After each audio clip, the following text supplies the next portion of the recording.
Welcome to Sweet Life Beat Life. We hope this video helps. In this video, I will explain how to verify your PayPal account using GCash.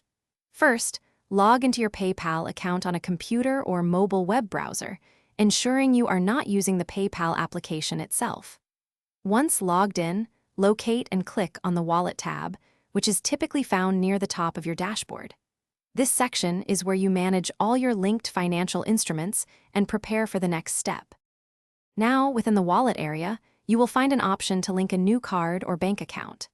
It is crucial to select Link a debit or credit card here, even though GCash is a mobile wallet, because it operates as a MasterCard.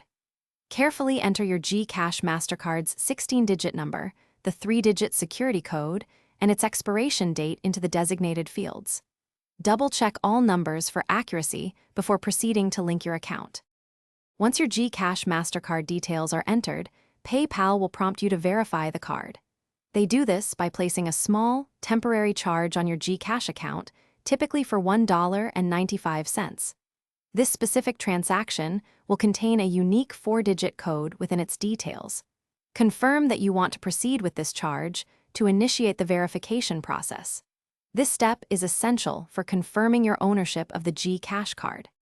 Next, open your GCash mobile application and navigate to your transaction history or activity log. You will need to look for a specific transaction from PayPal, which usually appears within 2 to 3 business days after you requested the charge. The crucial 4-digit code will be embedded within the transaction details, often appearing directly after PayPal or PP in the description. Note this number down carefully before moving on to the final step. Thanks for watching. Consider subscribing if we helped you.